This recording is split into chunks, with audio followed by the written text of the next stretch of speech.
அனைவருக்கும் அன்பு வணக்கம்.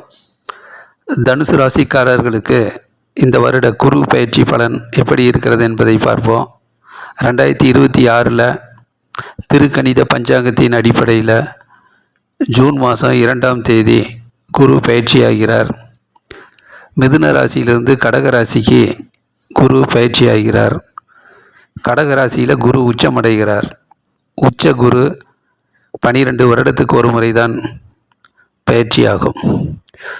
உச்சமடைந்த குரு தன் பலன்களை கொடுக்கிற போது கொஞ்சம் அதிகமாக வீரியமாக நிறைய நன்மைகளை கொடுக்கக்கூடிய சூழ்நிலைகளை உண்டாக்குவார். அதில் தனுசு ராசிக்காரர்களுக்கு குரு பகவான் 8ஆம் வீடாக வருது. 8ஆம் வீட்டில் குரு இருக்கிறார். அப்போ அஷ்டம குரு பண வருமானம், பொருளாதார முன்னேற்றம், வசதி வாய்ப்புகள் இல்லை. அஷ்டமத்தில் குரு இருக்கிறதுனால கொஞ்சம் பண தட்டுப்பாடுகள் வரலாம். தொடர்ந்து வாழ்க்கைக்கு தேவையான முன்னெடுப்புகளை வடிவமைக்கிற போது கொஞ்சம் நிதி பற்றாக்குறை வருவதற்கு வாய்ப்புகள் இருக்குது. ஆனால் 8ல் இருக்கக்கூடிய குரு பகவான் கொஞ்சம் தனிப்பட்ட முறையில் ஒரு சேமிப்பை உருவாக்குவார். செலவுகளை கட்டுப்படுத்துவார். வீண் செலவுகள் இல்லாமல் சிறுக சிறுக பணத்தை சேமிக்க வேண்டும் என்கின்ற எண்ணத்தை உண்டாக்குவார். பணத்தை சம்பாதிப்பதற்கு, பொருளாதாரத்தை ஈட்டுவதற்கு கடின உழைப்பை கொடுக்கக்கூடிய, அல்லும் பகலும் பாடுபடக்கூடிய ஒரு உழைப்பை கொடுப்பார். ஆகவே 8ல் இருக்கக்கூடிய குரு பகவான் கொஞ்சம் ஆரோக்கியமான முன்னேற்றத்திற்கு, உடல் உபாதையிலிருந்து ஒரு சரியான தீர்வு கொடுக்கக்கூடிய நீண்ட நாள் பிரச்சனை, உடல் பிரச்சனை, இதுக்கெல்லாம் தீர்வு கிடைக்கக்கூடிய சூழ்நிலையில் குரு பகவான் உறுதுணையாக இருப்பார். மன அழுத்தம், கவலைகள் எதுவாக இருந்தாலும் அந்த கவலைகளை எல்லாம் போக்கி மன கஷ்டங்களை எல்லாம் நிவர்த்தி செய்து ஒரு தெளிவான பாதையை குரு பகவான் காட்டுவார். ஆகவே கவலைகளுக்கு இடம் கொடுக்காமல் குரு அருள் பெற்று இன்னும் உத்வேகமாக செயல்படுவதற்குரிய வழிபாதையை உருவாக்குவார்.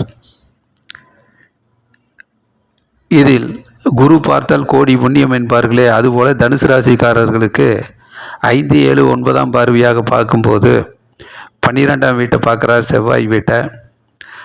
பிறகு 2ஆம் வீட்டை சனி, மகர ராசியை பார்க்கிறார், சனி வீட்டை.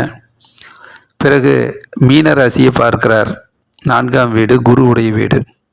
இதில் 12ஆம் வீடு ஆன செவ்வாய் வீட்டை பார்க்கும்போது இடம், பூமி சம்பந்தப்பட்ட அங்காரகன் என்று சொல்லப்படுகிற செவ்வாய் பகவான் வீடு வாங்கிறது, இடம் வாங்கிறது, நிலம் வாங்கிறது, இதெல்லாம் கொஞ்சம் அலைச்சலை ஏற்படுத்தினாலும், கொஞ்சம் அதிகப்படியான கொஞ்சம் கூடுதல் செலவுகளை ஏற்படுத்தினாலும் அந்த பூமி யோகத்தை கொடுக்கக்கூடிய அளவுக்கு வீடு வாங்கிறது, இடம் வாங்கிறது, இந்த மாதிரியான விஷயங்களில் நன்மைகளை கொடுப்பார். கொஞ்சம் கையிருப்பு கரைஞ்சாலும், கொஞ்சம் அதிக விலை கொடுத்தாலும் இந்த இடத்த வாங்கிடணும் அப்படிங்கிற ஒரு முயற்சியில் வெற்றியடை வைப்பார், குரு அருள் புரிவார். சில பேருக்கு, தனுசு ராசிக்காரர்களுக்கு வெளிநாடு செல்லக்கூடிய வாய்ப்புகள் உண்டாகும். வெளிநாடு சென்று தொழில் துறையிலையும் வேலை வாய்ப்பிலையும் பொருள் ஈட்டக்கூடிய சூழ்நிலைகள் உண்டாகும். திடீர் அதிர்ஷ்ட வாய்ப்புகள் கைகூடி வரும். அது 2ஆம் வீட்டை பார்க்கும்போது குடும்பத்துக்கு தேவையான வசதி வாய்ப்புக்கு குரு பகவான் உறுதுணையாக இருப்பார். குடும்ப முன்னேற்றத்தில் இன்னும் கொஞ்சம் மெனக்கடல், தன்னார்வத்தோடு செயல்படக்கூடிய சுறுசுறுப்பையும் உத்வேகத்தையும் தடுப்பார். பேச்சில் ஒரு நிதானத்தை கொடுப்பார். சிந்தித்து பேச வேண்டும், எதை பேச வேண்டும் என்பதை முன்கூட்டியே தீர்மானித்து அளவோடு பேசக்கூடிய சூழ்நிலையை உருவாக்குவார்.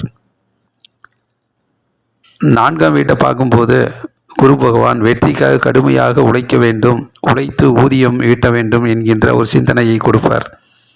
சிறு சிறு தடைகள், தாமதங்கள், இடையூறுகள் வந்தாலும் அதையெல்லாம் சரி செய்து ஒரு முன்னேற்ற பாதையில் முயற்சி செய்து கடுமையாக வெற்றிக்காக பாடுபட வேண்டும், பொருளாதார முன்னேற்றத்தை அதிகப்படுத்த வேண்டும் என்கின்ற தன்முனைப்போடு செயல்பட்டு அதில் வெற்றியையும் வழிகாட்டுவார். அதனால் தனுசு ராசிக்காரர்களுக்கு இந்த வருடம்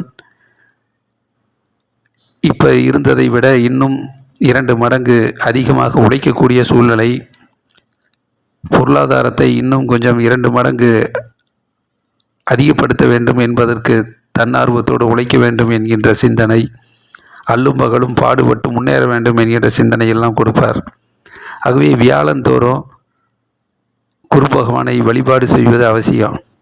சாமந்தி பூ போட்டு வழிபாடு செய்வது குரு அருள் பெறுவதற்கு நல்ல வழிமுறைகள் கிடைக்கும்.